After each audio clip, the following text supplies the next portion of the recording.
नमस्कार अनि स्वागत छ समस्त शास्त्रप्रेमीजनलाई मेरो युट्युब च्यानल अमृत सापकोटामा। आजको यस श्रृङ्खलामा म हजुरहरू समक्ष श्रीमद्भागवत महापुराणको 10औं स्कन्धको अध्याय 58 देखि 61 को सारांश प्रस्तुत गर्न गइरहेको छु। यसरी कुनै एक दिनको कुरा थियो। श्रीकृष्ण भगवान आफ्ना केही साथीहरूलाई साथ लिएर पाण्डवहरूलाई भेट्नका लागि हस्तिनापुर जाने योजना बनाउनु भयो र आफ्ना केही अत्यन्तै मिल्ने साथीहरूलाई लिएर रथमा चढेर श्रीकृष्ण भगवान पाण्डवहरूलाई भेट्नका लागि कुन्ती माताको दर्शनका निम्ति भनेर हस्तिनापुर जानुभयो। यसरी आफ्ना साथीगणका साथ अत्यन्तै खुसी हुँदै बाटोमा रमाइलो गर्दै आफ्ना लीलाहरू प्रस्तुत गर्दै सारा बाटोमा साराका सारालाई प्रभावित बनाउँदै मुरली बजाउँदै साथीहरूसँग हाँसखेल गर्दै विभिन्न किसिमका खेलहरू खेल्दै खेल्दै श्रीकृष्ण भगवान रथमा चढेर हस्तिनापुर पुग्नुभयो। हस्तिनापुरमा पुगेपछि सारा पाण्डवले श्रीकृष्ण भगवानको अत्यन्तै प्यारका साथ स्वागत सत्कार गरे। सबै पाण्डवहरू आएर हे हाम्रो श्रीकृष्ण भगवान कहाँ जानुभएको थियो, आजसम्म हस्तिनापुर गति शून्य भयो, आज तपाईँ आउनुभयो, हामी धन्य रहेछौँ। श्रीकृष्ण भगवानको हामीले हस्तिनापुरमै दर्शन पायौँ, हाम्रो अहोभाग्य हो श्रीकृष्ण भगवानलाई पाउनु भनेर सारा पाण्डवहरूले श्रीकृष्ण भगवानलाई अङ्कमाल गरी हर्षाश्रु बगाए। श्रीकृष्ण भगवानको सारा हालखबर सोधे। श्रीकृष्ण भगवानले पनि साराका सारा पाण्डवहरूलाई बताउँदै कुन्ती मातालाई भेट्न जानुभयो। हस्तिनापुरमा भएकी कुन्ती माताले श्रीकृष्ण भगवानलाई देख्दा बित्तिकै हर्षाश्रु झारेर अत्यन्तै हर्षित हुँदै श्रीकृष्ण भगवानलाई हेरेर अङ्कमाल गर्न थाल्नुभयो। हे बाबु श्रीकृष्ण, कहाँ जानुभएको थियो तपाईँ? आजसम्म हस्तिनापुर गति शून्य रह्यो बाबु। हजुरको आगमन भयो, हजुरको दर्शन मैले हस्तिनापुरमै पाएँ, म धन्य रहेछु। हे श्रीकृष्ण भनेर आफ्ना सारा दुःखहरू व्यक्त गर्दै श्रीकृष्ण भगवानलाई अङ्कमाल गर्दै हर्षाश्रु झार्नुभयो कुन्ती माताले। अनि सारा श्रीकृष्ण भगवानको खबर सोध्नुभयो। श्रीकृष्ण भगवानले पनि हस्तिनापुर पुगन्जेलसम्म गरेका आफ्ना सारा लीलाहरू, आफूले मारेका जुन दैत्यहरू थिए तिनको अवस्था, अब कुन कारणले किन दैत्यलाई मार्नुभयो त्यो सारा वृत्तान्त, अनि कहाँ कहाँ बसेर कुन कुन लीला रचना गर्नुभयो, कतिलाई सुरक्षा दिनुभयो, कतिको वध गर्नुभयो, त्यो सारा कुरा कुन्ती मातालाई बताउनुभयो। कुन्ती माता पनि खुसीले धन्य कृष्ण, मेरो हो भाग्य, श्रीकृष्णलाई आज मैले हस्तिनापुरमै दर्शन गर्न पाएँ, आफ्नै घरमा म साह्रै भाग्यमानी रहेछु भनेर तिता मिठा कुरा गर्दै मिठो मसिनो खुवाएर श्रीकृष्ण भगवानलाई राख्नुभयो। यसरी केही दिन बसिसके पछाडि श्रीकृष्ण भगवान अब म जान्छु भन्नुभएको थियो। तर पाण्डवहरू कुन्ती माताले कसैले पनि श्रीकृष्ण भगवानलाई जाने होइन, केही वर्ष यतै बस्नुपर्छ भन्नु थाल्नुभयो र श्रीकृष्ण भगवान त्यहाँ वर्षौँ दिनसम्म बस्नुभयो। यसरी श्रीकृष्ण भगवान हस्तिनापुरमा पाण्डवहरूसँग कुन्ती मातासँग अत्यन्तै खुसी भएर बस्नुभएको थियो। पाण्डवहरूले कुन्ती माताले पनि श्रीकृष्ण भगवानको अत्यन्तै प्यारका साथ अत्यन्तै सत्कारका साथ साह्रै खुसी भएर आफ्नो सम्मान टक्राइरहेका थिए। कुनै एक दिनको कुरा थियो। श्रीकृष्ण भगवान अर्जुनलाई लिएर यसो जङ्गलतर्फ शिकार खेल्न जाउँ भनेर जानुभयो। यसरी श्रीकृष्ण भगवानले जङ्गलतर्फ जाने इच्छा व्यक्त गरेपछि अर्जुनले श्रीकृष्ण भगवानलाई रथमा राखेर जङ्गलतर्फ जानुभयो। जङ्गलतर्फ जाने क्रममा श्रीकृष्ण भगवानले मुरली बजाउनुहुन्थ्यो, हाँसखेल ठट्टा गर्नुहुन्थ्यो। अर्जुन पनि रमाइलो गर्थे। श्रीकृष्ण भगवान अर्जुन रमाइलो गर्दा गर्दै जङ्गल डुल्दा डुल्दै यमुना नदीको तीरमा पुग्नुभयो। यमुना नदीको तीरमा पुग्ने बेलामा एउटा सुन्दर स्त्री त्यहाँ बसेकी रहेछन्। यमुना नदीको स्नान गरेर अनि श्रीकृष्ण भगवानले सुन्दर स्त्रीलाई देखेपछि जानुभयो। ओ तिमी को हौ त, कहाँबाट आयो, कसरी आयो, यस्तो नदीको तीरमा आइरहेती सुन्दर युवती बसेकी छौ, तिमीलाई कुनै पिर परेर हो कि, कसैलाई खोजेर हो कि, कोही माता पितासँग आएकी थियौ कि, दाजुभाइसँग आएकी थियौ कि, कसैसँग विवाह गरेर आफ्नो श्रीमानलाई लिएर घुम्न आएकी हो कि, के हो त भनेर श्रीकृष्ण सोधेपछि त्यही सुन्दर युवतीले भन्छन्, म सूर्यकेश्वरी कालिन्दी हुँ, म यमुना नदीमा स्नान गर्नका लागि आएकी हुँ, म कुनै माता पितालाई लिएर आएकी छैन, मेरो विवाह पनि भएको छैन, त स्नान गरेर म यत्तिकै बसेकी हुँ, सूर्यकेश्वरी कालिन्दी हुँ, भन्न थालिन्। त्यस पछाडि श्रीकृष्ण भगवानलाई सोध्न थालिन्, तपाईँको हो, कहाँदेखि आउनुभयो, साथमा साथी लिएर आउनुभएको छ, को हुन् भनेर सोधेपछि कालिन्दीले भनेपछि श्रीकृष्ण भगवान भन्नुहुन्छ, म श्रीकृष्ण हुँ। मैले अर्जुनलाई लिएर यसो वनतिर विचरण गर्न आएको थिएँ। यमुना नदीको तीरमा तिमीलाई देखेपछि म यहाँ आएको हुँ र तिमी सूर्यकी छोरी कालिन्दी रहेछौ र रङ्गले ढपक्क बलेकी रहेछौ भन्न थाल्नुहुन्छ श्रीकृष्ण भगवान। यसरी श्रीकृष्ण भगवानले अर्जुनले कुनै कालिन्दीसँग केही समय भलाकुसारी गर्नुभयो अनि श्रीकृष्ण भगवान लौ त कालिन्दी, अब म जानुपर्छ हस्तिनापुरतिर, अर्जुनलाई लिएर म जान्छु, बस है त तिमी भनेपछि कालिन्दी भन्न थाल्छिन्, हे श्रीकृष्ण म धन्य रहेछु, हजुरको दर्शन पाएँ। अब यस्तो रूपले तपाईँ धपक्क बलेको अनुहार तेज कान्तिले छाएको हसिलो अनुहार, साराका सारालाई प्रभावित पार्न सक्ने, संसारका लीलाहरू रचना गर्न सक्ने तपाईँ जस्तो भेटाएपछि म त हजुरसँगै जाने हो, हजुर त मेरो पति हो, मैले हजुरलाई छोड्दिनँ पो भन्न थाल्छिन् कालिन्दी। ल हेर्नुहोस्, लाउन थालिन् कालिन्दी श्रीकृष्णका पछाडि, म त छोड्दिनँ तपाईँलाई, तपाईँलाई त म पति बनाएर राख्ने हो, तपाईँको सेवामा म रहने हो, म त श्रीमती हुने हो, अब मलाई एक्लै छाडेर जानुहोस्, हजुर कहाँ जानुहुन्छ मलाई उतै लैजानुहोस्, कसरी लानुपर्छ लानुहोस्, कहाँ ल्याएर राख्नुपर्छ, के खुवाउनुपर्छ, कसरी पाल्नुपर्छ, अब तपाईँ जानुहोस्, म केही पनि जान्दिनँ, मलाई एक्लै कसै नछोड्नुहोस्, म पछि जान्छु पो भन्छन् कालिन्दीले। त्यस पछाडि श्रीकृष्ण भगवानलाई साह्रै धर्म सङ्कट पर्यो, उहाँले पनि मन पराउनु भएको थियो अनि भन्न थाल्नुभयो, ठिकै छ, तिमीलाई पनि मैले मन पराएकै छु, तिमीले पनि मन परायौ भने त जाउँ न त सके, के भएर, ठिक छ, म तिमीलाई विवाह गरेर लिएर जान्छु, जाउँ, दुईटैको कुरा मिल्यो किन बस्ने भन्नुभयो। श्रीकृष्ण भगवानले ट्याक्क कालिन्दीलाई रथमा चढाउनु भयो, अर्जुनसँग रथ हाँक्नुभयो। ल हेर्नुहोस्, अब मन परेपछि टपक्क यमुना नदीको किनारमा भेटेकी सूर्यकी छोरी कालिन्दीलाई लिएर श्रीकृष्ण भगवान हिँड्नुभयो विवाह गर्ने उद्देश्यले। हिजो मन परेपछि टपक्क टिपेर एक अर्कोमा जान हिजो त हुँदो रहेछ भने आज किन नहोस्, आजका प्रेम विवाह पनि सामान्य हो, हिजै थियो त चलन, आज हुनु कुनै अनौठा रहेनछ। यस पछाडि श्रीकृष्ण भगवान हस्तिनापुर जानुभयो, कालिन्दीलाई लिएर कालिन्दीसँग विवाह गर्नुभयो। यसरी हस्तिनापुरमा रहने क्रममा श्रीकृष्ण भगवान जहाँ जहाँ जानुहुन्थ्यो त्यहाँ त्यहाँ स्त्रीलाई प्रभावित पार्नुहुन्थ्यो, मुरली बजाउनुहुन्थ्यो, आफ्ना लीला देखाउनुहुन्थ्यो, शलक्क परेको जिउ ढाल, आकर्षक शरीर, हसिलो अनुहार अनि धेरै लीलाहरू रचना गर्न सक्ने, सबलाई मोहित पार्ने श्रीकृष्ण भगवानलाई देखेपछि कुनै पनि युवतीले छोड्ने थिएनन्। श्रीकृष्ण भगवानकै पछाडि जे गर्ने हो गर्नुहोस्, हजारौँ भए पनि तपाईँकै पछाडि लाग्ने हो, हामी बाहिर जान सक्दैनौँ, हजुरै हाम्रा पति हो भनेर पछि लाग्ने गर्थे। यसरी हस्तिनापुरमा रहँदा रहँदै कालिन्दीसँग त विवाह गर्नुभयो श्रीकृष्ण भगवानले, मित्रवृन्दासँग पनि विवाह गर्नुभयो, सत्यासँग पनि विवाह गर्नुभयो, भद्रासँग विवाह गर्नुभयो, लक्ष्मणासँग विवाह गर्नुभयो, धेरै श्रीमतीहरू जोड्नुभयो श्रीकृष्ण भगवानले हस्तिनापुरमा। यसरी हस्तिनापुरमा छँदा धेरै विवाह गरेर श्रीमतीहरूको सङ्ग्रह गर्दै गर्दै गइसकेपछि भौमासुरले भगवान इन्द्रलाई जितेर स्वर्गमा राज्य गरी बसेको थाहा पाउनुभयो। यसरी भौमासुरको अवस्था के छ कस्तो रहेछ भनेर श्रीकृष्ण भगवानले यसो बुझ्दै जाँदा भौमासुरले त इन्द्रलाई पराजित गरेर 16,000 राजकुमारीलाई हरण गरी आफ्नो दरबारमा ल्याएर बन्धक बनाएर राखेको थियो।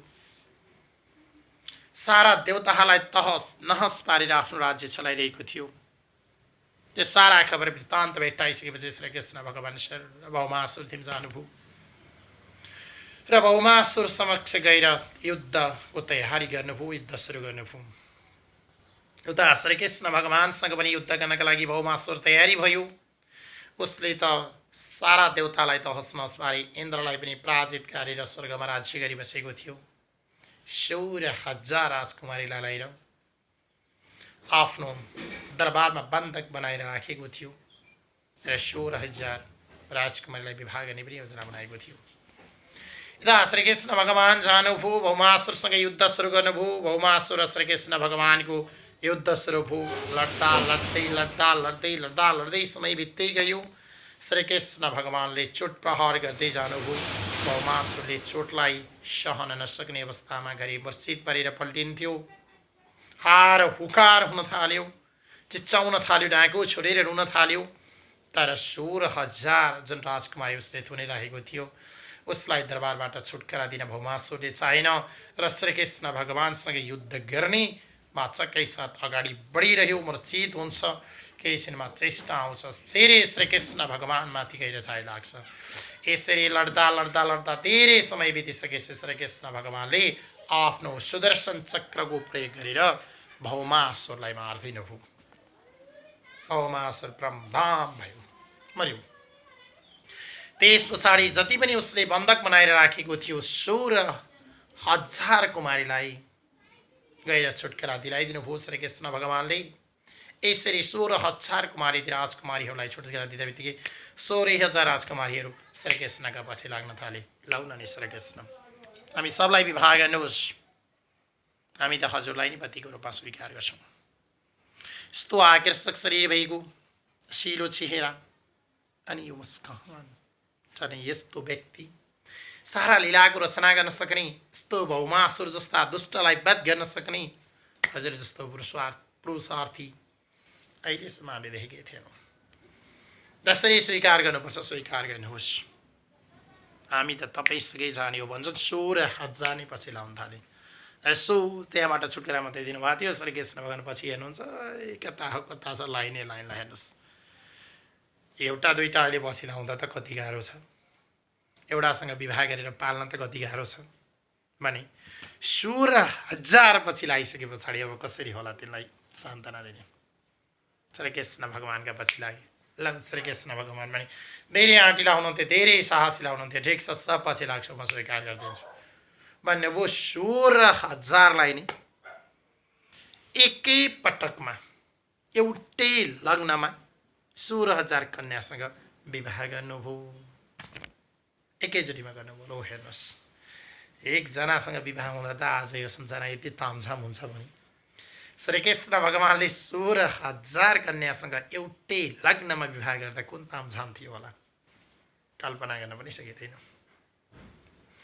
यसरी 16,000 कन्यासँग विवाह गरिसकेपछि रुक्मिणी सहित श्रीकृष्ण भगवानका 16,008 पत्नी भई। यसै 16,008 पत्नीलाई श्रीकृष्ण भगवानले 16,008वटा दरबार बनाइदिनु भयो र छुट्टै दरबारमा गएर उहाँले राख्नुभयो। 16,008वटै रूप देखाइदिन थाल्नुभयो श्रीकृष्ण भगवानले। 16,008कै दरबारमा गएर हेर्दा 16,008वटा रूप लेखाएर सारा रानीहरूसँग मस्ती गरेर श्रीकृष्ण भगवान बस्न थाल्नुभयो। आफूसँग भएको श्रीकृष्ण सबैले देख्ने, अर्कोसँग भएको श्रीकृष्ण कसैले देख्ने थिएनन्। 16,008लाई नै भान भयो कि ओ श्रीकृष्णको प्यारी त म नै रहेछ। 16,008लाई नै भान भयो। आफ्ना पतिको स्वागत सत्कार गरेर 16,008मा म बेस्ट रहेछु, म बेस्ट रहेछु, म बेस्ट रहेछु भने 16,008ले नै श्रीकृष्णको सेवा गरेर आनन्द साथ रहँदा भई श्रीकृष्ण भगवान पनि 16,008वटा आफ्ना रूप देखाएर 16,008 रानीसँगै 16,008 दरबारमा विराजमान हुनुभयो। सबै रानी ऊभन्दा मै राम्री, ऊभन्दा मै प्यारी, उसले भन्दा मैले नै श्रीकृष्ण भगवानलाई बढी माया दिनुपर्छ भनेर श्रीकृष्ण भगवानको सेवामा ताल्लीन भए। हेर्नुहोस् श्रीकृष्ण भगवानका लीला। 16,008 कन्या अथवा विवाह गरेर रुक्मिणी सहितका सबलाई खुसी बनाउँदै 16,008 रूप देखाएर 16,008वटा दरबारमा श्रीकृष्ण भगवान रहनुभयो। तर यहाँ 16,008 भनिए पनि गर्ग संहितामा 16,100 कन्यासँग एउटै लग्नमा विधिपूर्वक विवाह गरेको उल्लेख गर्ग संहितामा गरिएको छ। श्रीमद् भागवत महापुराणमा 16,008को उल्लेख गरिएको छ। यसरी कुनै एक दिनको कुरा थियो, रुक्मिणीले श्रीकृष्ण भगवानलाई पंखा हम्केर बसिरहेकी थिइन् दरबारमा। श्रीकृष्ण भगवानले पनि रुक्मिणीसँग आस्केल गर्नुभएको थियो, ठट्टा गर्नुभएको थियो। अत्यन्तै खुसी दिन रुक्मिणी पनि, किनभने 16,008 मा मै राम्री र ईश्वर श्रीकृष्णले मलाई मन पराउनु भयो भनेकी थिइन्। आफू प्यारी भएकोमा मक्ख थिइन्। हुन त 16,008 नै मक्ख थिए। आफ्नो कृष्ण सबैले देख्थे, अर्कोसँग भएको कृष्ण कसैले देख्ने थिएनन्। अर्को दरबारमा त रानी मात्रै छुट्टै देख्दा हो, सौताको घरमा त कृष्ण कहिल्यै पनि जाँदैनन्। मैसँग 24 घण्टा मैसँग भन्थे खुसी थिए। रुक्मिणी पनि त्यस्तै खुसी थिइन्। एक दिनको कुरा थियो, पङ्खा हम्केर श्रीकृष्ण भगवानलाई गर्मी भएको हुनाले पङ्खा हम्केर बसिरहेकी थिइन् रुक्मिणी। त्यही क्रममा श्रीकृष्ण भगवानले यसो बोल्न थाल्नुभयो, ओहो रुक्मिणी, तिमी यस्तो रूपले धपक्कै बलेकी, 32 लक्षणले नियुक्त भएकी, यस्तै परम सुन्दरी, यहाँ म जस्ता गोठालालाई, म जस्तो गाई गोठालो, हातमा हेर यी जताततै गोबरै गोबर छ। यदि लामो परिया पाइजामा लगाएको छ, लत्रेको छ, न रूप छ न रङ्ग छ, न मैले केही गर्न सक्छु, तिमीले मात्रै मेरो सेवा गर्नुपर्छ। अनि म जस्ता गोठालासँग तिमी किन बस्छौ है? जाऊ न अर्कै कुनै सुन्दरी बगेर उतै विवाह गर। तिम्रो इज्जत त उतै छ, मसँग बसेर तिम्रो इज्जत कहिल्यै पनि आउँदैन। म जस्ता गवारसँग बसेर के हुन्छ? अर्कै सुन्दर पति खोज। कत्र ठाउँमा राज्य गरेका छन्, तिनी राज्य गरेको ठाउँमा जाऊ र तिमी रानी भनेर बस्छौ। रुक्मिणी मसँग नबस्छ भन्न थाल्नुभयो। यसरी श्रीकृष्ण भगवानले यस्ता कुरा गरेको सुनेपछि रुक्मिणी धरो रुन थालिन्। शरीर थर काम्न थाल्यो। आँखाबाट आँसुका ढिकाहरू बरबर झर्न थाले। उनी ज्यादै डराइन्। ओहो श्रीकृष्णले के भन्नुभएको म माथि? किन यस्तो अन्याय, किन यस्तो अन्यथा? आजसम्म त म नै सबैभन्दा प्यारी रहेछु भन्ने सोचेकी थिएँ। आखिर श्रीकृष्णकी प्यारी म त रहेनछु नै। अब मैले के गर्ने भनेर हत्तिन थालिन् र बेहोस भएर फुङ्गै भैमा ढालिन्। श्रीकृष्ण भगवानका ती कुरा सुनेपछि त्यस पछाडि श्रीकृष्ण भगवानले रुक्मिणीलाई जरोक उठाउनु भयो। ऐत लाटी, किन यस्तो मानेकी, किन थरथर कामेकी, किन डराएकी, किन आँसुका धारा बगाएकी? मैले त तिमीले के भन्दै रहेछौ भनेर पो विचार गरेको। तिमी त मलाई साह्रै प्यार गर्दै रहेछौ नि। तिमी त मेरी अत्यन्तै परम प्रिय हो। हेर मैले कसैसँग पनि नबसेर तिमीसँगै दरबार बनाएर बसेको छु। तिमीलाई त म कहाँ छोड्न सक्छु र? एकैछिन आँसुटटा गरेकी मात्रै के भन्छौ भनेको त यति ठुलो चिन्ता गर्दै रहेछौ। रुक्मिणी चिन्ता गर्नु पर्दैन, म त तिम्रै हो नि। ल उठ भा उठ भन्नुभयो। अत्यन्तै प्यारका साथ गाला मुसुर बारिदिनु भयो, उठाइदिनु भयो। रुक्मिणी साह्रै खुसी भइन्। र यसरी रुक्मिणी खुसी भइसकेपछि यस्तो कुरामा चिन्ता गर्ने होइन, कहिलेकाहीँ त विचार गर्छु नि म भन्नुभयो। श्रीकृष्ण भगवानले अत्यन्तै प्यारका साथ कमाल गरेर आफ्नै काखमा रुक्मिणीलाई राख्नुभयो। यसरी श्रीकृष्ण भगवानले यसरी 1008 पत्नीसँग छुट्टै बसिसकेपछि प्रत्येक पत्नीबाट 10 छोरा जन्माउनु भयो। प्रत्येक पत्नीबाट 10 छोरा जन्मिए। तीमध्ये सबैभन्दा जेठा रुक्मिणीका छोरा प्रद्युम्न थिए।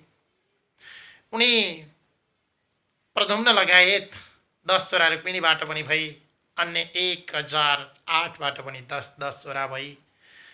सबैलाई श्रीकृष्ण भगवानले अत्यन्तै प्यारका साथ छुट्टै आफ्ना रूप लीलाहरू देखाएर पाल्नुभयो, हुर्काउनु भयो। र प्रद्युम्नले, रुक्मिणीका छोरा अथवा जेठा छोरा प्रद्युम्नले आफ्ना मामा रुक्मीका, जुन रुक्मी थिए, उनकी जेठी छोरी रुक्मावतीसँग विवाह गरी। प्रद्युम्नले रुक्मावतीसँग विवाह गरेर प्रद्युम्नका छोराको रूपमा अनिरुद्ध जन्मे। अनिरुद्धलाई जन्माउनु भयो प्रद्युम्नले। अत्यन्तै प्यारका साथ पालन पोषण भयो। अनिरुद्ध पनि उत्तै साहसी व्यक्ति थिए। साह्रै आकर्षक शरीर भएका, सबैलाई छिनमै प्रभाव पार्न सक्ने अत्यन्तै शक्तिशाली बलवान अनिरुद्धको विवाह रुक्मीकी नातिनी रोचनासँग भयो। यसरी रोचनासँग विवाह हुने क्रममा विवाह समारोहमा उता रुक्मी पनि विवाह समारोहमा आएका थिए। यता श्रीकृष्ण बलराम पनि विवाहमा जानुभएको थियो। रोचना र अनिरुद्धको विवाह चल्दै थियो। त्यही क्रममा बलराम र जुन रुक्मी थिए, दुईजना पासा खेल्न थाल्नुभयो। यसरी पासा खेल्दै खेल्दै जाने क्रममा घरि बलरामले जित्ने गरी रुक्मीले जित्ने हुँदै गयो। लामो समय घन्टौँसम्म पासा खेल्दै गइसकेपछि रुक्मी र बलरामको भनाभन सुरु भयो। है तैँले जित्ने, मैले जित्ने, तँभन्दा के कम मभन्दा अथवा तँभन्दा म के कम, तँभन्दा म के कम भनेर दुईतर्फको भनाभन भो विवाह समारोहमै। यसरी पासामा जो आतासमा तब जहाँ पनि भनाभन त हुन्छ। आज तपाईँ हाम्रो समुदायमा पनि देख्न सक्छौँ, कोही खेल्यो भने एकैछिनमा भनाभन त गरिहाल्छन्।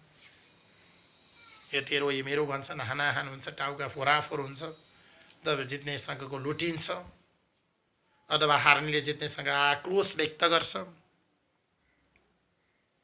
जितिसकेर त्यो पैसा कतिपय ठाउँमा लान पनि दिँदैन। यस्तो त आज पनि हुन्छ, हिजो पनि हुँदो रहेछ।